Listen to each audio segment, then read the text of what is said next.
బాపట్ల జిల్లా చీరాలలో రాష్ట్రంలో దళిత ముస్లిం వర్గాలకు ప్రభుత్వం రక్షణ కల్పించాలని కోరుతూ సోమవారం చీరాల తహసీల్దార్ కార్యాలయం ఎదుట దళిత బహుజన పార్టీ నేతలు ఆందోళన చేపట్టారు.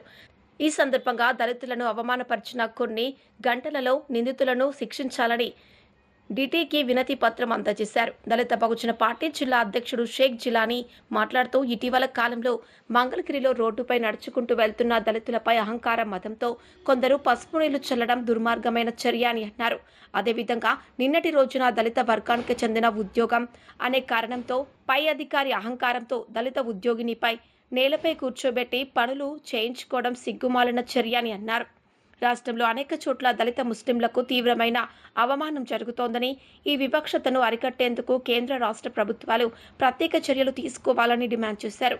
కార్యక్రమంలో రహీం, ఇక్బాల్, సుబ్బారావు, వెంకటేశ్వర్లు తదితరులు పాల్గొన్నారు. మన భారతదేశం మన స్వాతంత్రం వచ్చి 76 సంవత్సరాలు అవుతున్నా ఇంకా ఈ కులవృక్ష నిశ్చించిపోవడం చాలా బాధాకరం. మనం చూశారో లేదో, మన మంగళగిరిలో మా దళిత సోదరుడు రోడ్డు మీద వెళ్తా ఉంటే సోదరులు పసుపు నీళ్ళు చాలా కిరాతంగా, ఎందుకంటే మనమంతా మనుషులమే. గీతలో శ్రీకృష్ణ పరమాత్మ ఏమన్నాడు, సర్వే జన సుఖనే బాగుంటుంది అంటే జనులంతా ఒకటే, మానవులంతా ఒకటే. మనం తినే తిండికి లేదు కులం, మనం పీల్చే గాలికి లేదు, మనం ఇచ్చే బ్లడ్కి లేదు కులం. ఏది కులవృక్ష?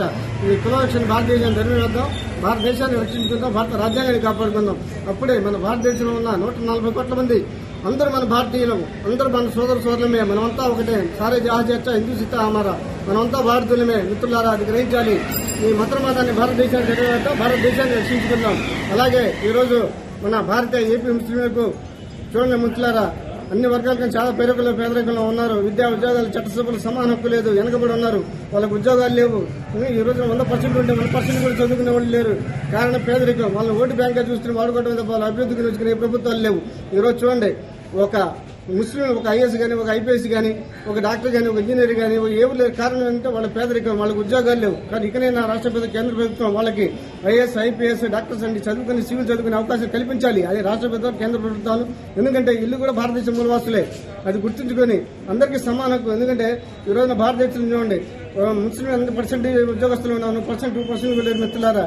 అది గ్రహించి రాష్ట్ర ప్రభుత్వం, కేంద్ర ప్రభుత్వం కూడా వీళ్ళకి విద్యా ఉద్యోగాల చట్టసభలు సమానంగా కల్పించి వీళ్ళకు కూడా తోడ్పడాలి. అలాగే ఈ రోజున ఎంతో పేదరికంలో ఉన్నారు, వాళ్ళకు కూడా బ్యాంకుల ద్వారా రుణాలు ఇప్పించి ఆర్థిక తోడ్పడాలి. అలాగే ఇదంతా ముస్లిం మహిళలు ఉన్నారు, వాళ్ళకు కూడా జాతీయ మైనార్టీ సంక్షేమ నిధుల ద్వారా వాళ్ళకి కుటీర పరిశ్రమలు కల్పించి వాళ్ళకి అలాగే మన బీసీ సోదరులు ఉన్నారు, ఎంతో మంది పేదవాళ్ళు ఉన్నారు బీసీ సోదరులు. వాళ్ళకు కూడా జాతీయ బీసీ కమిషన్ ద్వారా అనేక బ్యాంకు రుణాల చేత ఇప్పించి వాళ్ళకు కూడా ఆర్థికంగా తోడు. ఎందుకంటే భారతదేశంలో ఉన్న ఎస్సీ, ఎస్టీ, బీసీ, క్రైస్తవ, ముస్లిం మైనార్టీ చాలా పేదవాళ్ళు.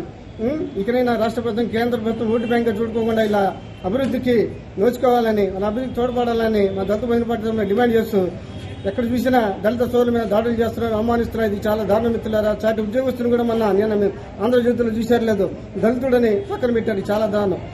చోట మన ఎమ్మెల్యే గారు దళిత సోదరుని స్టేజ్ మీద కూడా పిలవలేదు. కొంతమంది ఎక్కడో అది అంతపురం అటు సైడ్ జరిగిన విషయంలో కూడా అది చాలా దారుణం. ఎందుకంటే మనమంతా ఒకటే. గీతలో శ్రీకృష్ణ పరమాత్ముడు